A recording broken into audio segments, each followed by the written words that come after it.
I think you're going to fall in love with my guests today. I loved this retail therapy conversation. I mean, who are we kidding here? You know that I love them all. I get so much out of these.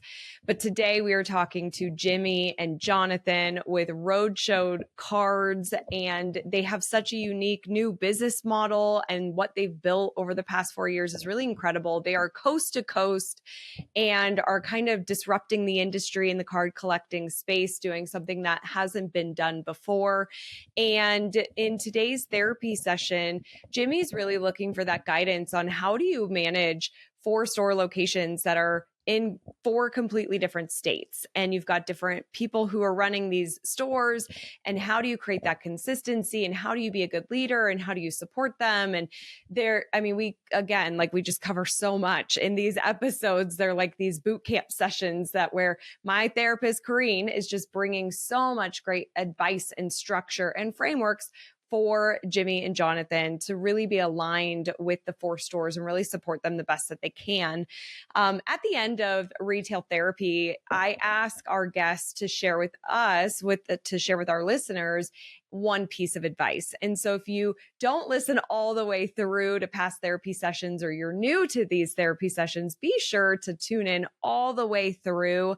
I really loved both of Jimmy and Jonathan's recommendations and advice for you, the listener.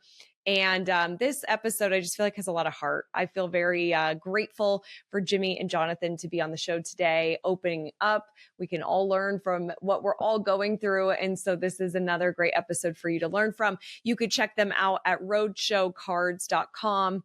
And Kareen is my therapist this season. If you haven't learned about Kareen yet, you'll learn more about her in this session, of course, but go to heykareen.com, get her app, ask questions. It's like you get Kareen in your pocket. She's a brilliant business strategist and can really support you in your store. I talk to her every morning. So go get the app, learn more from Kareen as well. And let's dive into today's retail therapy.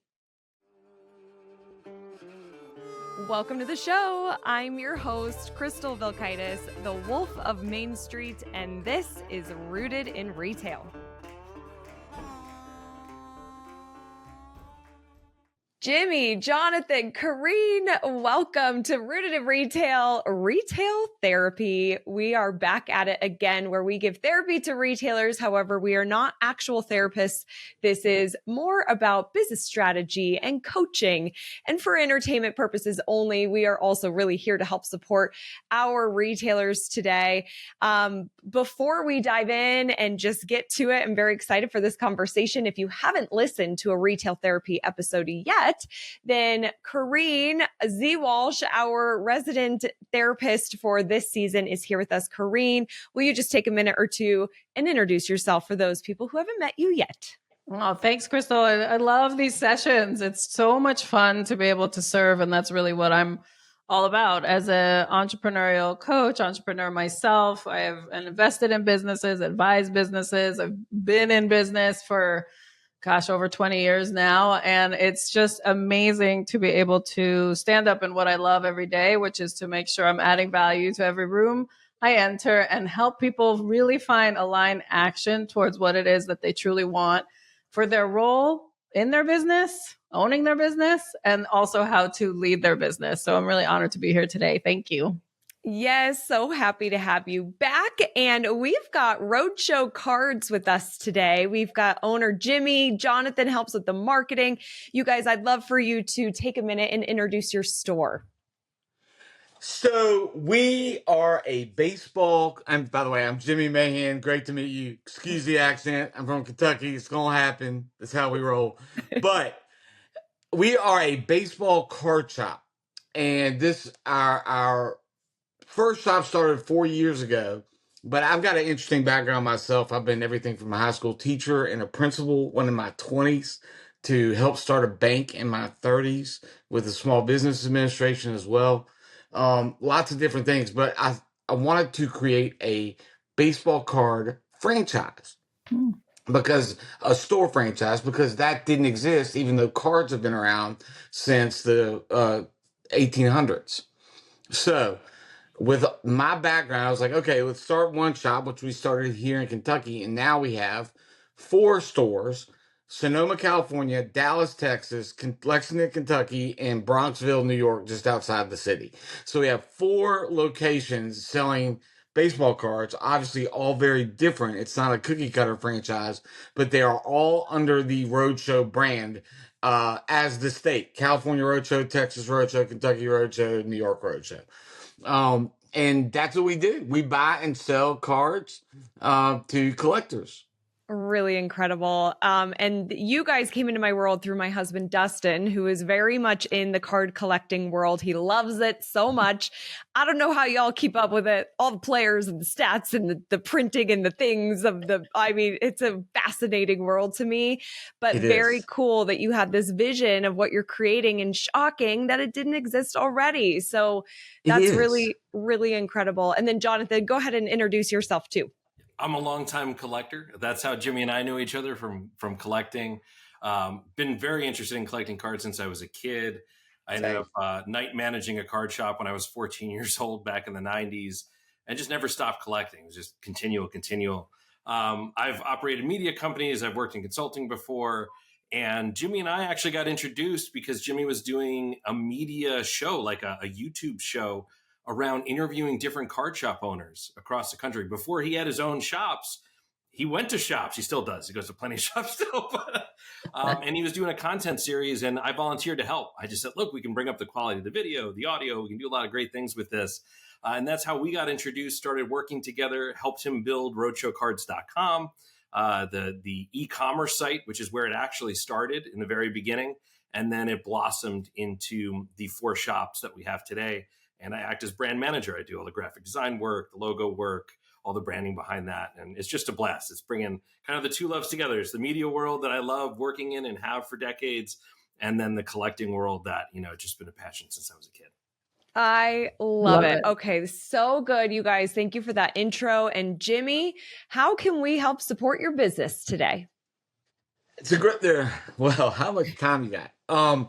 But things are going great. I think part of it is a little bit about the inception of this and the way cards work, which I'm sure your husband understands. When there's certain personalities in the card world, people are like, oh, I want to watch that guy open and talk about cards. And that's kind of how it started to a degree. When I was doing that online quite a bit, that blossomed into the shops. All the shops, I've got great, strong personalities, guys more than capable of running a card store. There is no problem there. The problem is, I think, is making sure that they feel supported by me.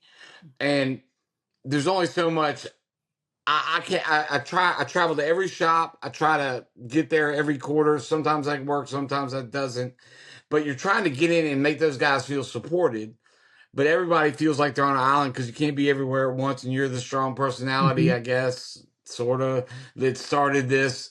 And how can I help my guys feel very supported?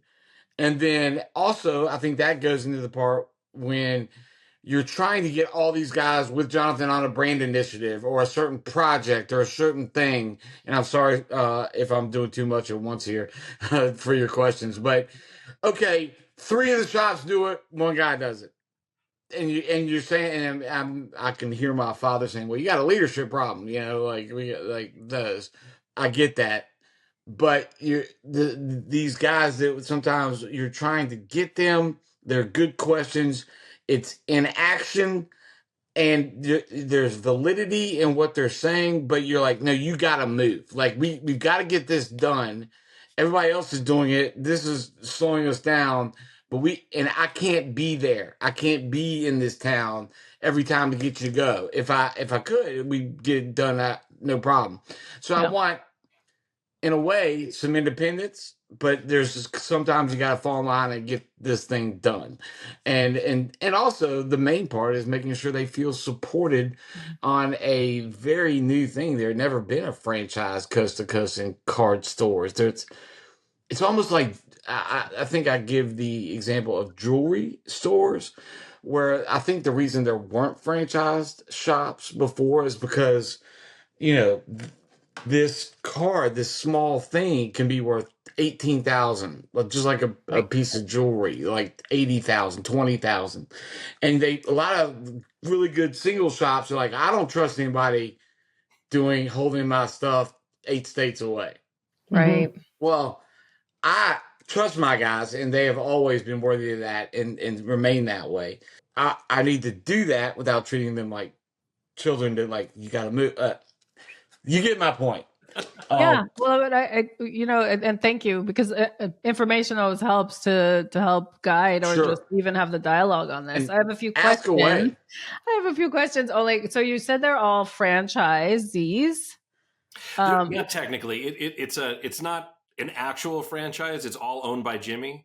Okay. I should have said that. Look Yeah. from the outside, it's all under one brand, is what Jimmy meant. So they're branded stores. So, but ultimately, you're the owner of all of them. It matters from a roles and responsibility standpoint. That's why I'm asking. Yes, ma'am. They are not. They didn't put a dime in to doing it. Do you eventually? I built the stores for them and put them in it the way that it would work with that specific region. For instance, our Sonoma shop looks like a wine bar with the 2 operators there that used to work in wine, and it works beautifully the way they're from there. They get it, like, but they are not part owners of that. Okay. So but the branding is the same digitally, the virtual branding of it. The store experience could be a little different. Could be. Hopefully it's going to be built on. By manager, I should say, not owner. I think we're all pretty committed to the community aspect. But yeah, the stores are not cookie cutter. They do not look the same by any means. Great. Yeah. There are tenets, there are pillars for what we do and how we do it. Yeah. Operating guideline. It definitely that. But yeah, it'll vary from store to store. But ultimately, all of it rolls up to you. And you're responsible for the ownership of every store location. Yes, ma'am. Okay.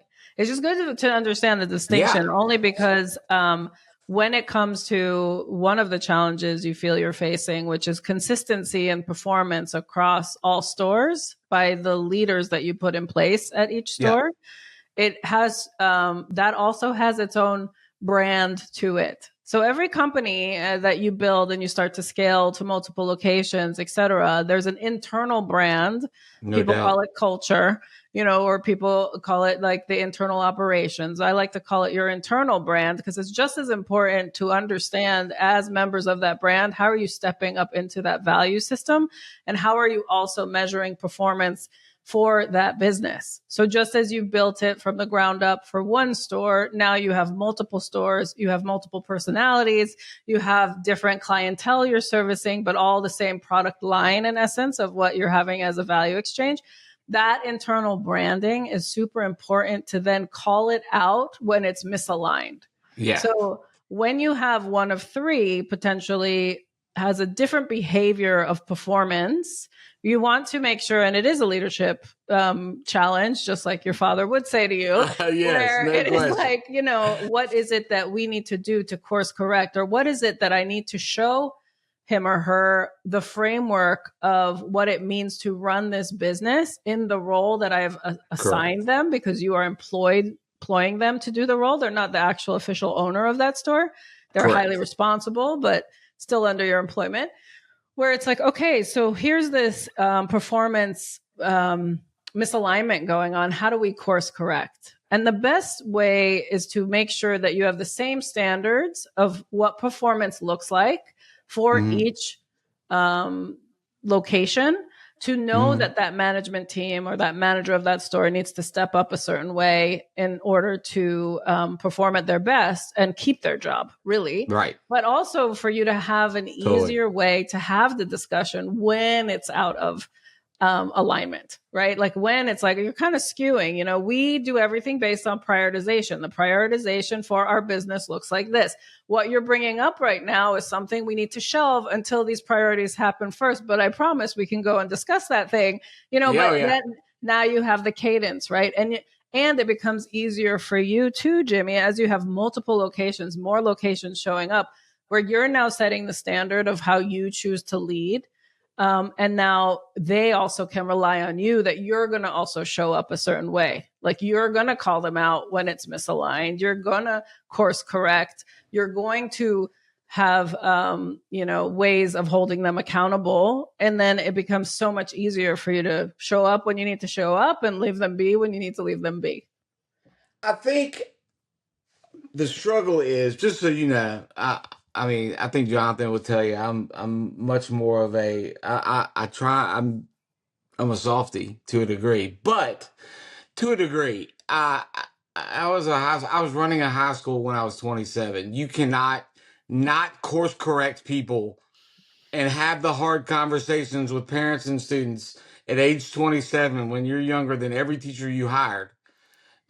If you don't know how to have hard, difficult conversations. That's right. It's not like, oh, I don't want conflict. No, I can do that. Yeah. It's consistency. When that person, it's easier when you're reporting to school and you see that person every day and you can breathe into that. Yeah. Okay, we're going to course correct. I still love you. Let's go. Come on. Not going to do that again. Come on. Let's go. Yeah. And you're there every day. But when it's a call once a week, a visit once a quarter, like that challenge is there. And again, you're dealing with very small, expensive things, and so on. But I think that gets back to the other question, which is how do I best, do they feel the support enough to where the course correction is valued as well? Because they already feel the support. So when I come, it's not just some guy from far away saying, nope, don't do that, don't do that. No, I support you all the time. So that's a valid course correction too. It is, I know the validity from I'm the owner, you're the employee. That only goes so far, right? But yeah, no, it's more about the standards at which you want your management team to operate. That's right. And it's making super clear on those standards so that when you're onboarding a new manager or when you're onboarding a new, you're going to go to a next location, et cetera. Right. It's literally stating these are the standards, right? That like is correct. This is how we operate. This is what, similar to how you did in the code of conduct for a high school. It's the same. That's right. It's a code of conduct for your business. That's part of your internal branding. That's right. Like these are our values.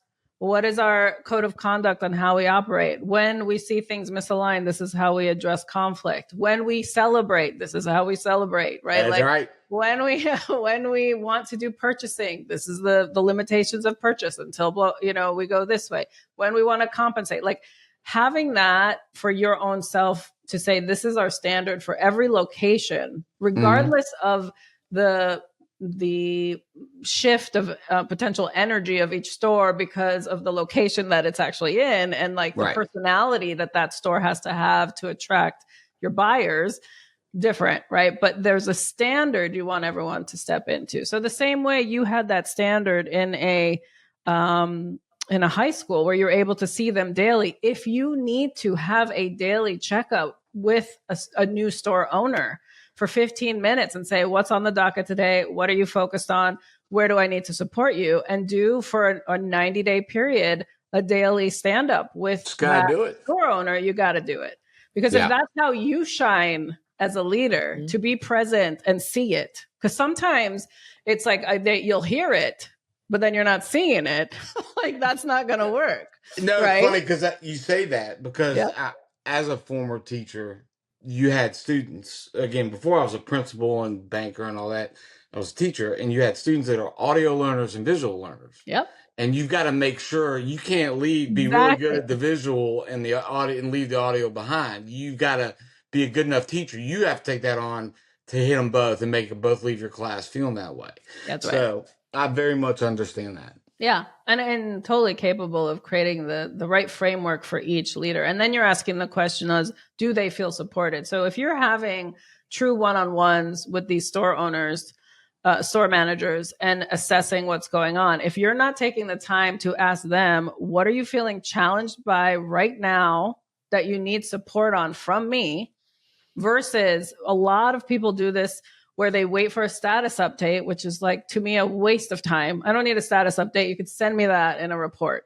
What I want to know when you have my time is it's the most expensive time. And Crystal and I talked about this on another session. It's like, this is the most expensive time. I need ROI for my time. So let me know what blockers I need to help remove for you, or what skill set do you need to learn, or what's the thing that you want to leverage my time for. Give them the opportunity to tell you how best to support them. And they'll go so much further that way too.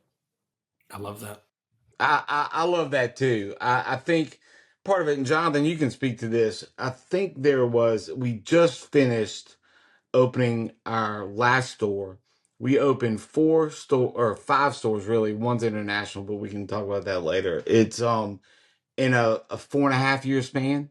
So it was wild and woolly. And again, you're trying to set standards. You're coming out of COVID. The first one opened in COVID. And you're doing all of these things, but it's not till right now that, okay, we're done building. Now that doesn't mean you wait. You're trying to do it the whole time, but you're stabilizing. This is the stabilization period. This is the stabilization period. That is exactly correct. And I really think we're right at the beginning of that to a degree. It won't feel like that for the stores that opened 3 years ago and 2 years ago and 1 year ago. Yep. But as a company, I think we're right there. So that's why it's so wonderful to listen and to bring these up with you. Yeah. Especially when the headquarters is in the middle of nowhere, Kentucky, right? And all these guys, everybody's near San Francisco, New York. I think one of the challenges there too is that if we look at success of each business, if we define just very roughly success as profitability, each one of the stores gets there in a different way. And I think that's part of the challenge too. Each one of those store operators has an area that they excel in more than the other ones do. You know, some do, it's called breaking. In cards where you actually do live video like this. Crystal knows. Opening packs, you know, and you get this excitement of like having someone getting excited for the stuff that's being opened for you on screen. So one of our locations, a lot of the revenue comes from that. Like they more so, you know, proportionally than the other ones. Another one will sell sealed boxes of packs. As opposed to individual packs, the sealed boxes and cases, they sell more of than anybody else. Another one will sell more single cards, individual cards that you get from those packs. So they've all gotten there in different ways. And Jimmy's encouraged them to like go with what they know, go with those ways, do what feels more comfortable to them. So, to a degree with that, I was just going to add on to that real quick because I want you to finish. Yeah. It's according to region. Like, I'm not going to force, like, store, you need to be best at this when your region's really better at selling the bot. No, build the stores you want. I'll build it for you. You're going to run it. Do what the region does to get you the ROI quickest and more stably over time. So there's a little bit of, like, what's the difference between Dallas and New York and Sonoma and Kentucky? Like, they are everything you are saying. They're all vastly different in a lot of those ways, which is a big challenge, right? To the things that you're saying, Kareen, about like having that kind of that focus, that accountability, consistency kind of piece is somewhat amorphous when you've got like different ways of getting there in each shop. So I don't know if you have any thoughts about that. I do. I always have thoughts, Jonathan. Always. That's why we're here. I know, and I love it. That's because here's what I want you to try and picture, which is super cool. So what you just described to me are different ways of generating revenue streams based on the type of sale for a different unit, whether it's bulk or if it's an individual item or if it is. And I want to bring this up only because this is for all retailers who have different models of selling against similar product line, but the effort at which you market it or connect with the ideal buyer is also different. So if you can almost imagine like a grid, so let's say single card item of a price point from above 10,000 each, something like that, right? Mm-hmm. Luxury item. Mm-hmm. That has a certain approach in order to sell it that should be documented. Meaning best practices to sell the single item, regardless of region, best practice is to make sure you do an auction or make sure you do a private sale appointment only, or make sure where you have these standards around that product type.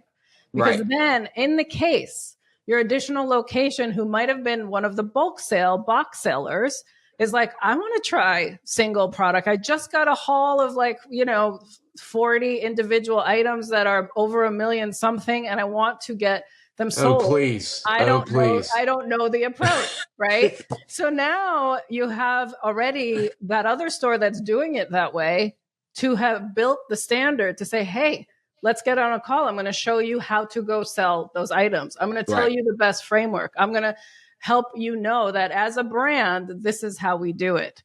Right. There is such opportunity there for you because you don't want to leave any money on the table for any of these stores just because there's a skill set that they favor.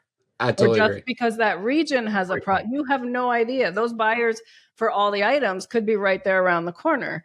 But if you're not actually trying to sell to them for that item, because that owner, that manager doesn't know that their approach is actually needs to just be shifted to attract them in, that's how you leave money on the table. So it's almost like if there's any takeaway from this for you guys, it's like make a grid of the different types of products that you sell, right? Like, so single item luxury, single item for trade, bulk box, unopened, open box, auction, whatever, whatever those types are. Right. And then right down across the top, like if you had columns, it would be best method to market, best method for communication, best method for execution of sale, and then create that matrix. Now you have a manager's meeting. I would have a store manager's meeting, be like, hey, we're going to have an education session. You guys over here in Sonoma, you nail it for this product line. I want you to share with the rest of the managers why this is so successful for you and what methods you've done. And now you have your other store managers be like, wait, we're sitting on inventory that we could totally sell that way. We haven't tried that. Definitely do that. So now that meeting becomes okay, what do you need to do from us to support you to now go sell that other way of selling that product? Now you've elevated your store managers to step up into the game with everyone, as opposed to assuming just because they know how to sell really well that one thing for that region, they at least now have the knowledge to say, and I can also be amazing at selling this other one. That's how I would approach that. Hopefully that helps you. Absolutely. And we talk all the time. I mean, all the store managers, that's all good. So that we try, and again, we're just getting through the stabilization. Yeah, period. But this is what's going to stabilize from the learning, Jimmy. Yes. Because they've had so much learning being open, and they lean into what gives them probably the highest commissions. So if you want to show them how else they might be leaving money on the table or access to others by just doing a few tweaks, then why not have it dialed up in all stores for all products? Totally agree. That'd be amazing. Love it. Yeah. I love it. I do. It gets me fired up because I love my guys and girls. I think they're amazing. I hired them for a reason. And again, I think that's why it's wild to see, just for you guys in the business sense, a small business. I at the bank, we used to work with all types, veterinarians, pharmacists, dentists, all that.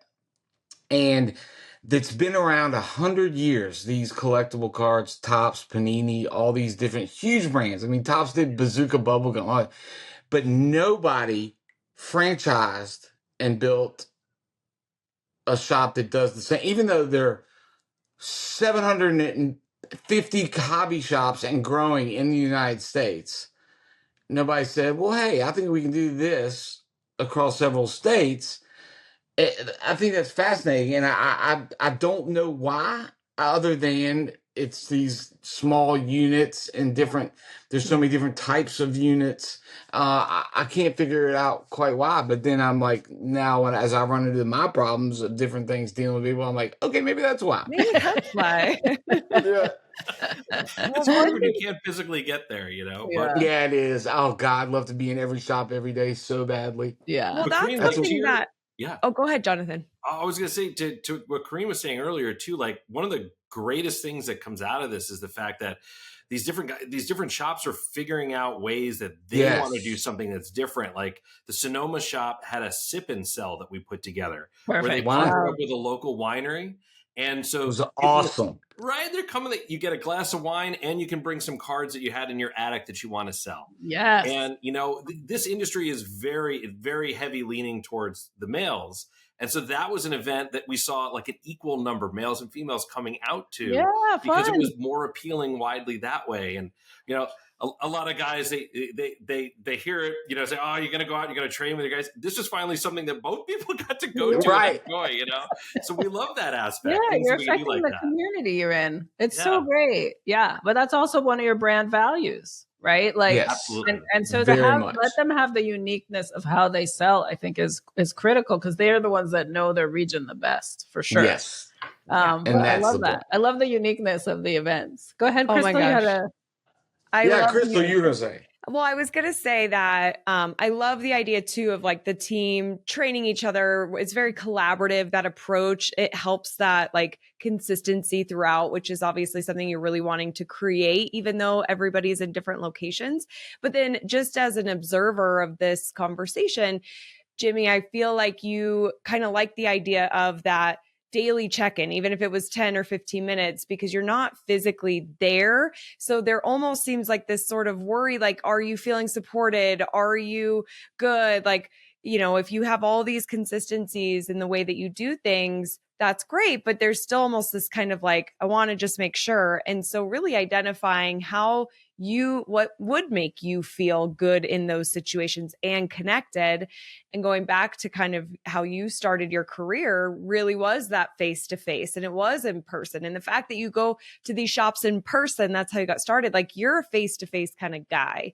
So then having these, coast to coast stores, that's challenging. So I just, from, again, reflection from Kareen saying 15-minute stand-ups, where you are just having that face-to-face time and you do feel that check-in and they're feeling that support with you. How did you feel about that?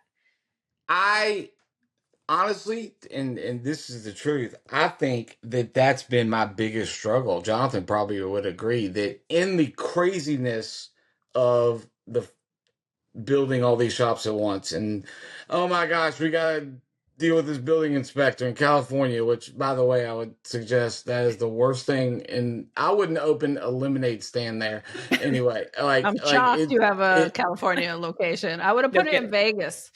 I should have. Would have been easier. I mean, a lemonade stand. I don't think I would do a lemonade stand. No, too sour. This is great. They'd be like, you're too sour. You're letting too much light in. You broke the water restriction. Okay.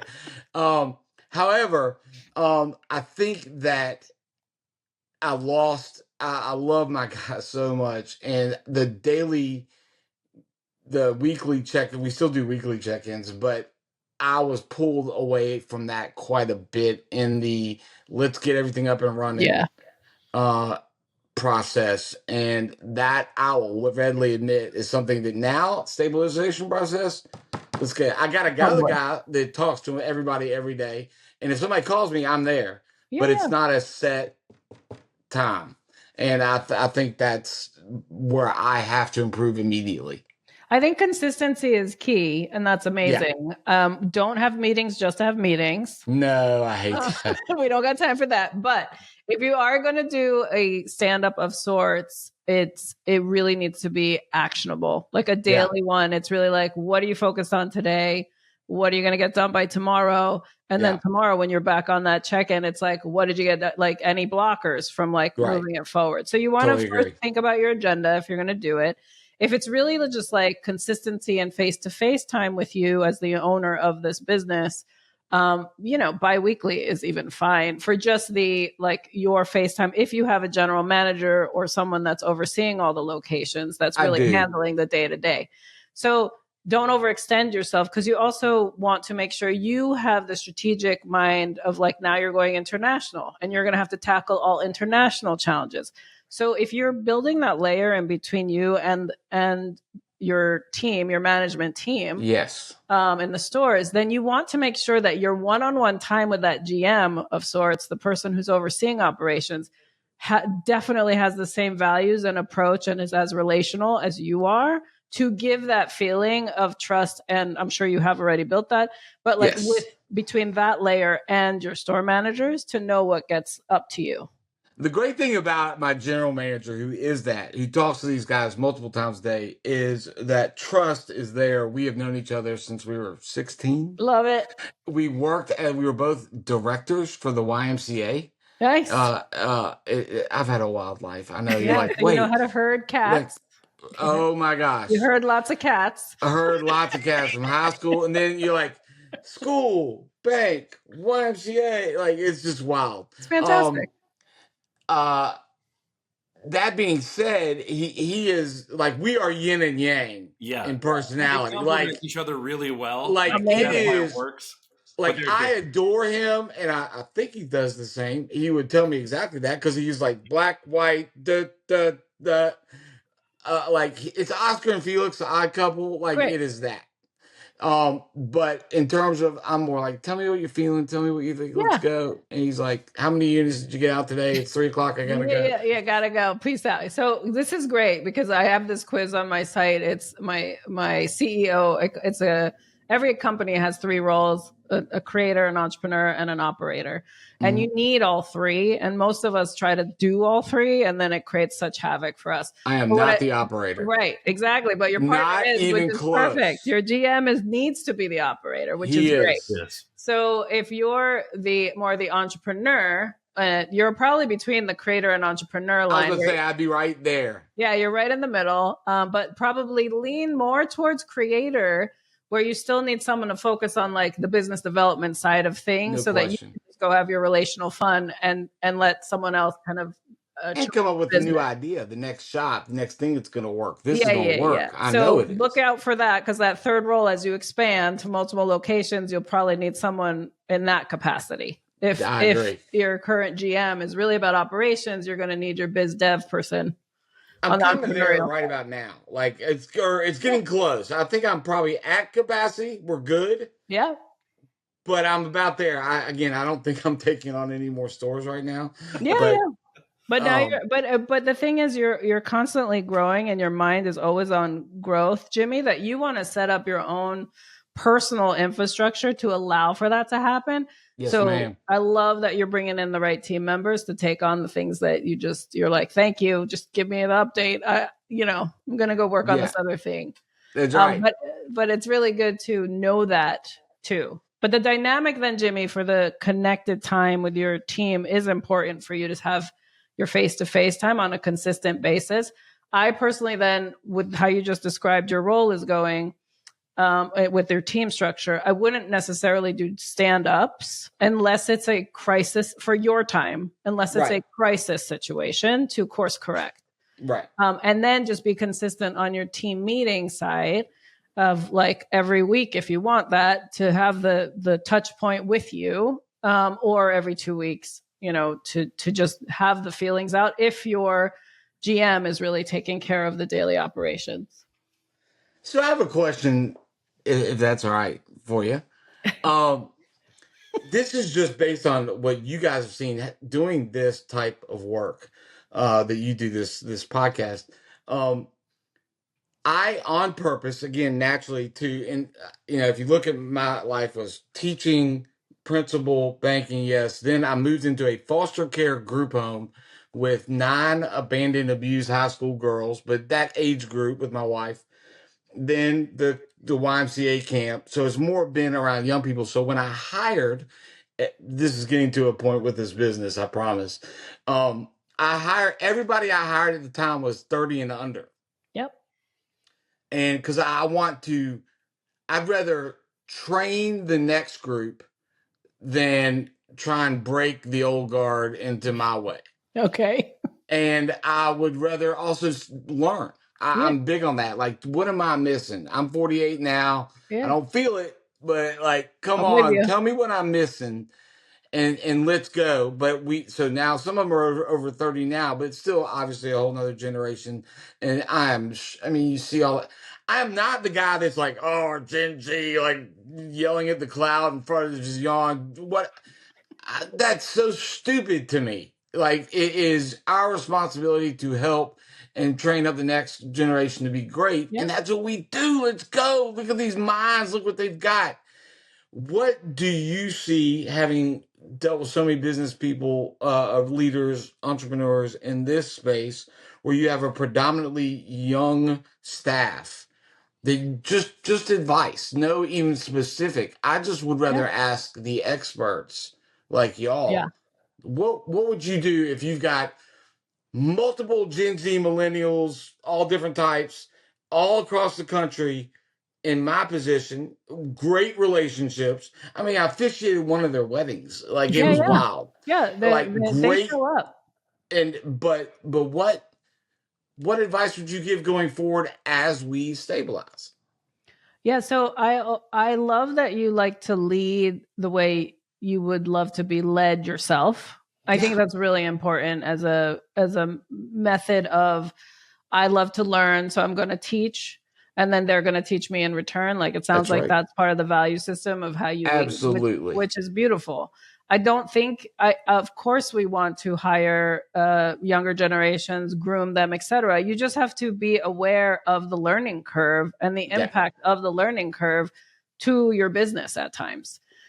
So that requires, again, a framework of training and development and onboarding. So it's super critical if you are always going to hire more for willingness than expertise, right? Because expertise can be learned, but the willingness, that's where you're breaking. So, right? Like, if they didn't have the willingness, they're not going to want to learn anything else. Forget it. I would say that having your onboarding structure and the consistency of onboarding anybody new into your company across any location is what's going to be most critical to allow that learning curve to be shorter, which is a higher expense to your company up front. But you definitely then are investing in loyalty over time by doing it that way. Because all our human needs are the same, regardless of generation. We have the same human needs. Agree. Right? Like, we want to be seen. We want to be heard. We want to be known for who we are. We want to add value to the world. Like, it's the same. It's the same. Whether you got a radio or TikTok, it's the same feeling. It's the same. It's the same. It's just what connects us is understanding each other. And what connects us is knowing what it means to serve in that relationship. Because this still is an employer-employee relationship. And you cannot get away from that as long as you are their employer. So you still need to understand, like, for this part of our relationship, you can have friendship outside of work, right? Yeah. But for this part of our relationship, these are the boundaries and the conditions as to why we're in relation together. And I need you to serve in this way because that's the exchange for the money you're earning. And so to be super clear on that, and then outside of it, right? Like, if you're outside of that relationship, understanding those boundaries as well, so that you can, fully integrate within. That's exactly I love hearing that. Again, it's the things that and you're going through, you're restarting, stabilizing. And it's like, again, with my past, I know something, but hearing it, like, I agree. I just couldn't agree more.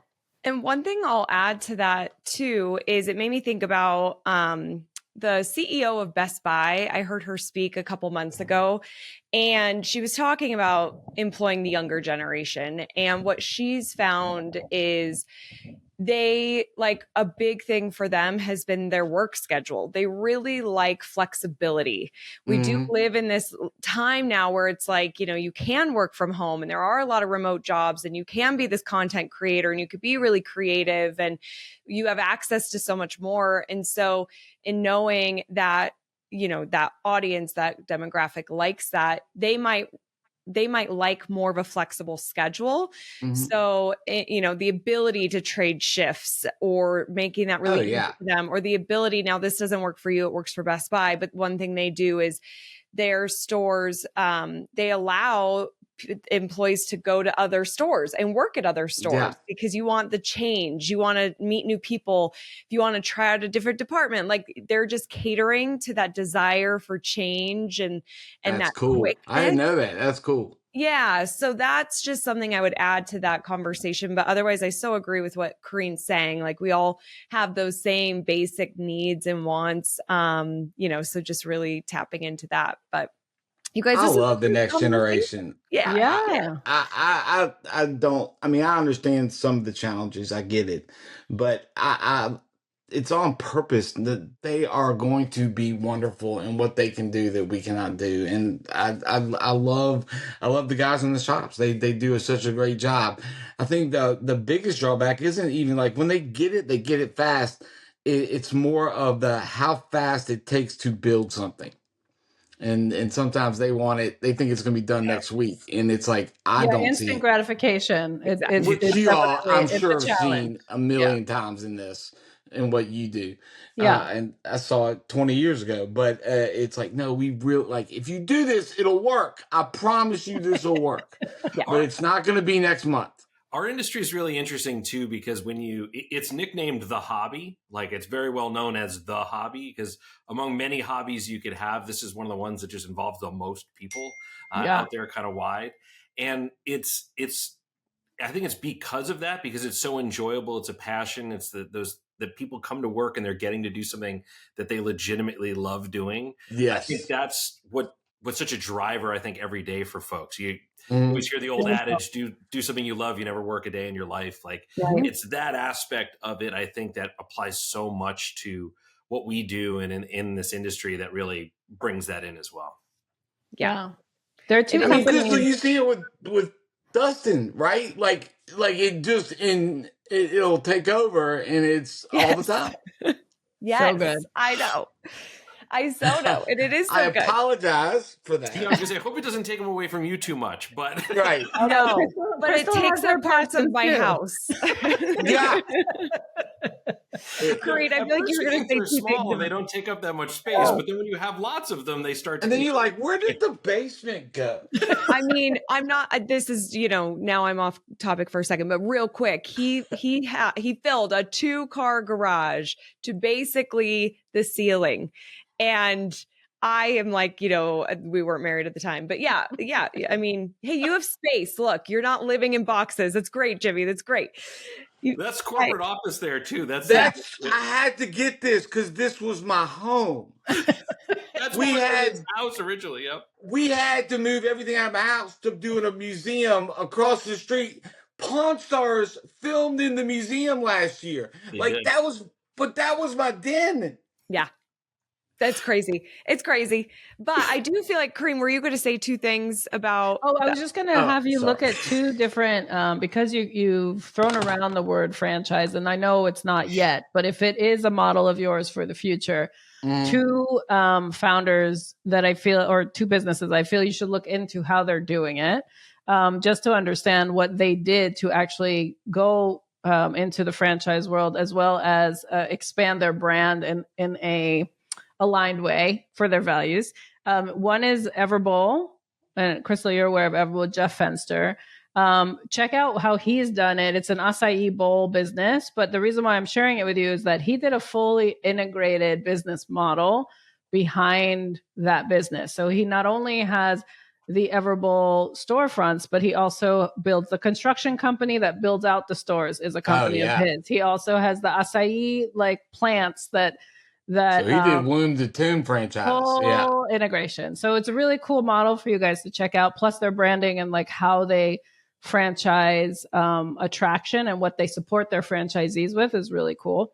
The other one is La La Land. La La Land is a coffee shop, and he might actually still own all his locations, but I feel like I think he's franchising now. But even as a brand expansion, what I love about him, Jimmy, is that he has the heart that you have, where it's like you want to serve the people that work at these locations. So he hires out of kids aging out of foster care. So his whole model is to train and give skills development to kids aging out of foster care, giving them the opportunity so that then they can go out and find the other career life that they want out of his coffee shops. Awesome. Beautiful, beautiful model. Also expanding the brand, but has the same heart that you have. So I thought those two companies would be good for you to go check out. I'm going to go look at that. Yeah. For sure. My wife just went to one of our foster daughters, getting her ready for her wedding. Oh, congratulations. That's pretty amazing. Yeah. And there are no orphanages anymore, but we worked at a group home. Yeah. where it's basically an orphanage. You had 120 kids and different things, but they had a coffee shop Yep. where Skill all the building. kids, as they got older, would work in to learn a skill set. And then they also had a thrift store. It's called Crossnor. It's in the mountains in North Carolina. And they would train them. They had an art gallery, a coffee shop, and a thrift store. And it Yeah, trained exactly. the And you kids, can same as what you're saying. Yeah. think of ways why those two companies, their impact in society is really strong. Where eventually, too, what the impact is that you want your stores to have, Yes. and the way you build your brand that way, it's really cool to figure that out too. It gets is me kinda excited. so good. You guys, this was such a great conversation and excellent tips there too, Kareen. With Everbowl, Jeff has partnered with Gary Vaynerchuk, who's also very big he's into big sports. into cards. Yeah, I just had a exactly. call with him yesterday, actually. Yeah. Okay, so Amazing. you'll love that whole backstory too of what Jeff is doing and what he's building with Gary. But you guys, thank you so much for being here and opening up and sharing the where you're at and getting this advice from Kareen. Kareen, you did mention your CEO quiz, and I've taken it and I've loved it. How can other people take it? Yeah, so it's real simple. You just go to Hey Kareen, that's KAREEN.com/CEO, and the quiz is right there. And it's really cool to just understand your aligned role for your business so that you can hire for the rest. Yeah. We're going to do that next. I'm doing that right after this. No, you really should, because I'd kind of be curious with your GM. And I think I know where you guys are going, and you, Jonathan, but you do the quiz. Everybody listening, do the quiz too. I love it. And there's some good resources to support you there too. Yep. You guys, as we wrap up here, I always like to ask our guest to leave one piece of advice to our retail listeners. So I'll ask both of you. Jimmy, I'll start with you. What's one piece of advice you have for our listeners? Man, I could think of a lot of things, but I think one thing, especially that I believed in a long time, and it has never served me wrongly, is trust in the people that you hire you delegate. I've seen more people go down from the weight of either ownership or role by not trusting the people that they have hired than I have seen them overly trust somebody that messed them up. So I think that put your work into the right hire and then just trust them. You've got to let them go and make you great, because there is no way you can do it alone. And that goes from an individual shop to a company. You will not be able to do it all. You've got no chance. So if you're gonna put your effort into something, go hire a really great person, and then after that, you've got to trust them. Beautiful. I don't know. Advice. I hope I didn't say anything that you would disagree with. Nope, that was so great. And what about you, Jonathan? I think if you're doing things for the right reasons, it always works out. And I know Jimmy and I agree about that 100%. We talk about that a lot. But like I said earlier, if you do things you love, you never work a day in your life. I feel like that for my whole career. Like I turn down the jobs that I don't feel like, that are a match, that are things that I'm passionate about. If you're getting up every day and you're really overjoyed about that thing you're going to do, and that you're excited about tomorrow and the next day and the next day, continue to do these things, then you're in the right profession. You're doing the right thing. And I've said this to a lot of my interns over the years. In my company, we've had 14, 15 interns. And I say it to every one of them, that if you are, find out the things you like doing, find out the things that you don't like to do is as important to understand what you don't like to do in life as opposed to what you do want to do. But realize that if you're just chasing after money and you're working all these long hours, you have no time to spend it. You have no time to enjoy it. No. The majority of your waking life is at work. As sad as that may sound to some people who don't love their jobs, if you think about that and you take that opportunity, that 8 hours a day that you're spending at work, if you're enjoying yourself there, it's just a better life. So that's what I always go for. I couldn't agree more with my Star Wars card in my hand. I love my job. I love it. Oh my gosh. Well, and for me, it's podcasting. So you guys, thank you so much for being here, taking the time. It was really nice to learn more about you guys and just really excited to continue to watch you grow. And Kareen, as always, thank you for being here so much. Jimmy, how can people connect and learn more with you? Well, I want to say thanks, Kareen, too. Thank you so much. And during my accident for 40 minutes. And we are roadshowcards.com. If you go to Instagram and type in Roadshow, where you're going to see one of our shops pop up, Kentucky, California, New York, and Texas. And now we have opened one in Bogota, Colombia. We're selling soccer cards because, to Kareen's point, that different generations, everybody has a sports hero or a hero in a movie. So there's a card for all of that. But and I blend in Bogota. I mean, I just fit right. I ain't right. Totally. But roadshowcards.com. And if you type in Roadshow on Instagram, Twitter, one of our stores will pop up. Awesome. We'll link to that as well. And Kareen, how can people connect with you? Yeah, so you can easily go to heykareen.com and or kareenwalsh.com, but truly I play the most on Instagram and LinkedIn. But anything that I could do to serve, just reach out. It's just what I love to do. So thank you for the time today and be able to have this dialogue with all of you. Amazing. Thank you guys. This was so great. Another therapy in the books. I love this session. Everyone, remember that I am rooting for your success. Have a great week ahead. Bye.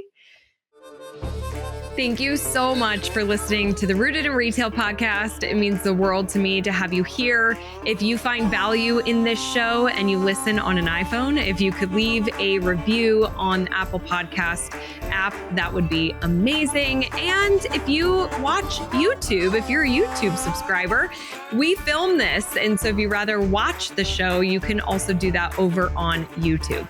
Again, thank you for listening, and I'll see you on the next episode.